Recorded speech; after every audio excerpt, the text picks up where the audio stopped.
Hey guys, what's happening? I'm back here with another video, and this time I'm here to do my review and thoughts on the upcoming Amazing Spider-Man film based on the new trailer, the recently released trailer of the Amazing Spider-Man. Now, you're probably wondering, hey, didn't that trailer come out about, 3 or almost 4 weeks ago? Well, yes it did, but as you can see, I had a lot on my plate in the last couple weeks, like doing my Star Wars Fan Master review, my Ghost Rider review, etc. So I finally have time now to actually give my thoughts on it. And honestly, in my humble opinion, this is now taking the spot for number two as for being the second most anticipated movie of 2012, in my humble opinion. The second was originally The Avengers, but now this is my second most anticipated film of the year. The Avengers is now still my third. But I still want to see it. Don't get me wrong, but this is my second most anticipated film of the year. You probably would like to know what the first one is. Well, it's just another small little film, a superhero movie, if you may know. It's coming out, Dark Knight Rises. But I'm getting off track. Let's just talk about the trailer quick. I actually have a note right here, basically just talking about some of the stuff. There's a lot of stuff in this trailer that I wanted to talk about, of course. That's why I have a note right there. The Lizard. Now, the Lizard, I'm sort of 50-50 on. Actually, I think it's 80-20. Because 80% of me, I actually really like the Lizard. I don't love him, but I do like the way they're going for. One of the reasons why I like him the most part is that he's really more realistic, and not that they're doing the Lizard. I could care less about if they did the Lizard or not, but how he looks, basically. I never really bought in the cartoon or even in the comics how he was just a lizard, but he was 6 feet tall. I just never really liked that. I just found that very unrealistic. Here, he looks like a lizard, but he looks like a human at the same time. That's something I like. I like that they did that. They made him look like a lizard, but he's still human. That's something I rather enjoy a lot. And besides, he did have a flat face. He didn't have the snout in the original comics, so I think that he just took some of that from that, I guess. But I'm not sure. Maybe so. Maybe not. I'm not sure. But whatever. The next one, the Spider-Man sarcasm.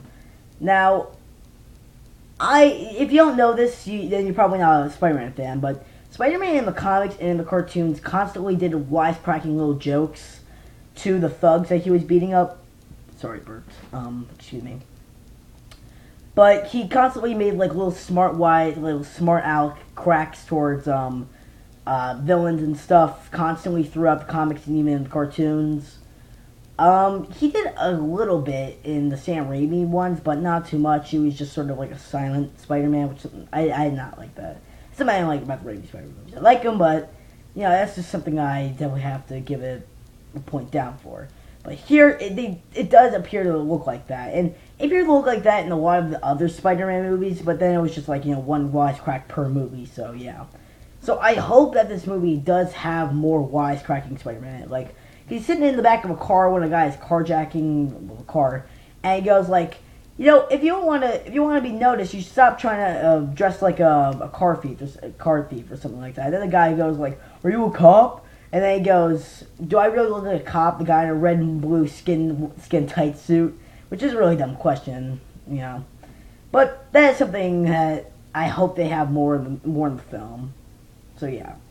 Next up, the web shooters. Now, I freaking love the web shooters. I absolutely have wanted the web shooters to be in the films for years now, because he did have web shooters in the comics, don't deny it. He had him in the cartoon. He had him in almost every rendition of his mythology, so he should have him in the movies. That was something that pissed me off so much about the Sam Raimi movies. They actually never had the web shooters. In fact, when I was younger, I loved the movies, and then when I learned that Spider-Man had web shooters, I was just like, what? No, he doesn't. It's organic. They had to just make that up and just piss me off. But they actually do have web shooters, basically. He didn't just get bit by a radioactive spider and he got to crawl walls and shoot webs out of his freaking wrist. It wasn't a 2-for-1 deal. He didn't go to Walmart or anything. He just he made them, and that's something that's really good because it shows how Peter Parker is a really smart kid and stuff, and I really like that. So having the web shooters in this movie was a great idea, and it makes it more realistic too, not goofy, more realistic, and that's something I like. Next up, the suit. Now the suit, everyone has been giving the movie crap for since day one. And honestly, I like the suit. I'm not gonna lie, I really like the suit. And probably the one thing I like about it so much is the fact that it doesn't look like it got ripped from the comic and just thrown on screen just for everyone to say, it looks exactly like from the comics.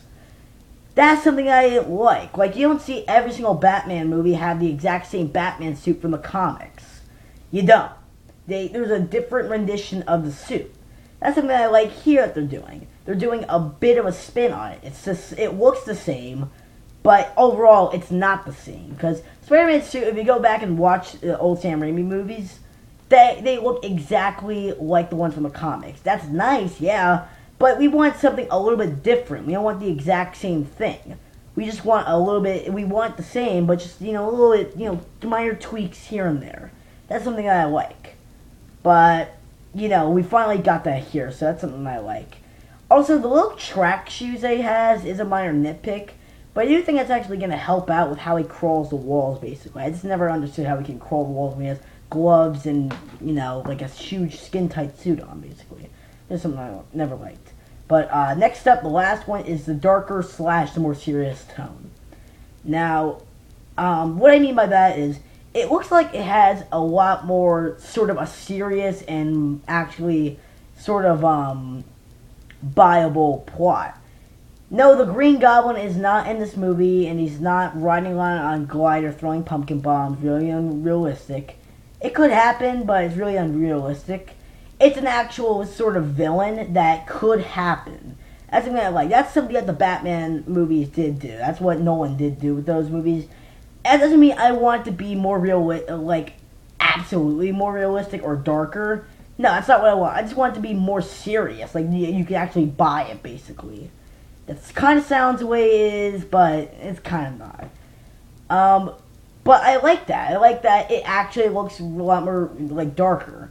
And seeing, Spider-Man get arrested by Captain Stacy, that's pretty cool, because that's a lot more, it's kind of darker. But I like that. I like that's, really darker or more serious. They're taking a lot more things more seriously. Well, serious you can get with a guy dressed in a unitard, as Captain Stacy would put it. But, it's buyable, basically. And that's something that I like.